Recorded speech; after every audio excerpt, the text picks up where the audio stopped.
Is the Fed the next catalyst for the markets to determine which way we go from here?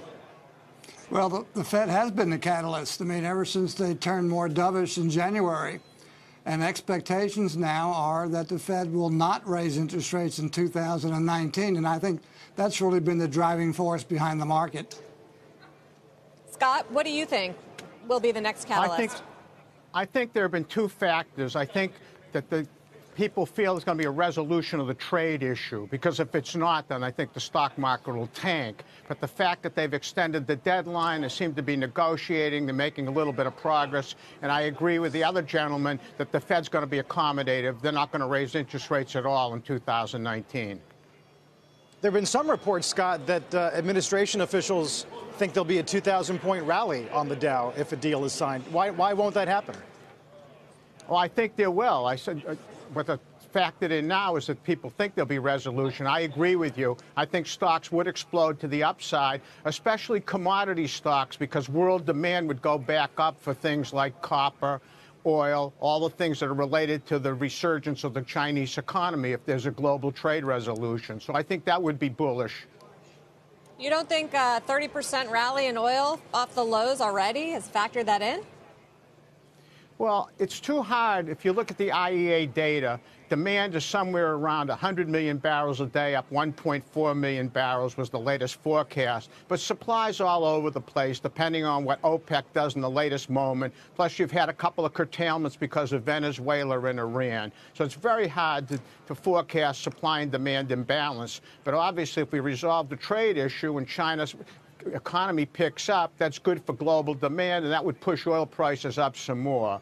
But truthfully, the small cap energy companies, especially the shale plays, really haven't played all that well. It's been the larger companies like the Royal Dutchers, the Exxons, and the Chevrons of the world that have played better so far in 2019. Bruce, when it comes to these mixed signals that we're getting, does the 10-year at 260 and the Russell and the transports, are those not endorsements of the rally, or is there something else at work? Well, it's too early to say or to really give the divergences a whole lot of consideration. But with that said, you know, last week the S&P hit a new recovery high, but that was not confirmed by the Dow Industrials or the transports or the small caps. And also it was not confirmed by a growing number of stocks hitting new recovery highs. That lagged as well. It's not a concern right now, but if that would continue, and the longer it continues, the more problematic it becomes. So, Bruce, where in this market do you want to be positioned? I mean, all sectors within the S&P are actually having a good run, but it's actually technology and financials which are doing especially well lately. Do you want to be there, or you want to be more defensive? Well, I think you want to be in growth stocks, and the reason I say that is when the economy is just sluggish like it is now, investors tend to gravitate toward companies that are not so dependent on the economy to grow their top and bottom lines. So I think growth stocks for now. Now, hopefully, if the economy improves in the second half, and that's what expectations are calling for, then I think value stocks can do much better later on this year. Scott, are you in a mode to fade defensives here if this action continues?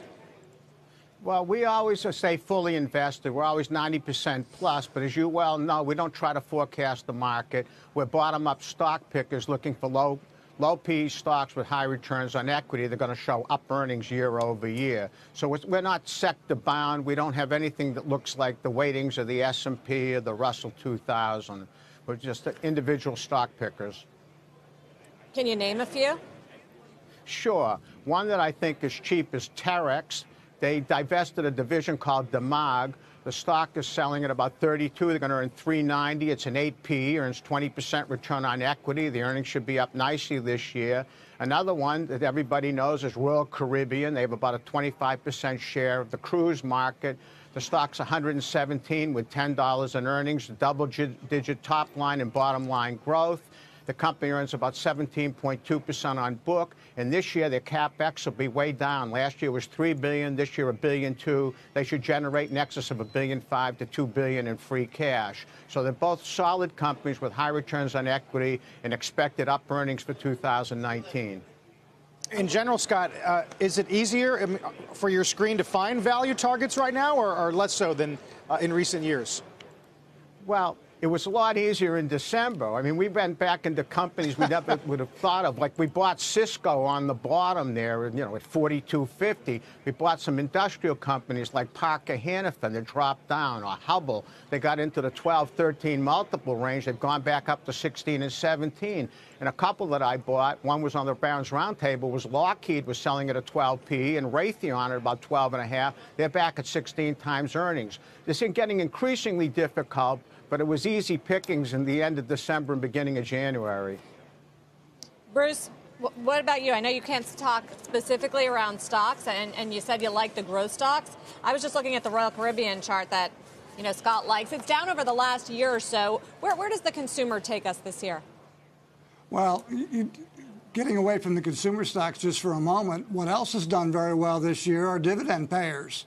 I mean, the utility index is making a new record high. REITs have done very well this year. So you really have a combination of factors here. You have defensive areas doing well alongside growth stocks.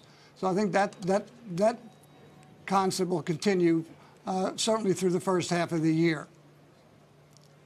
Scott, did you have a view on the consumer broadly?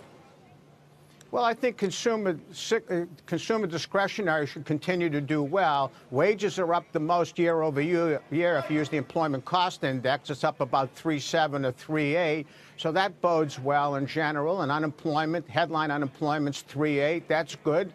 People who have money have a marginal propensity to consume, as we learned in macroeconomics a long time ago. So I think that bodes well for 2019.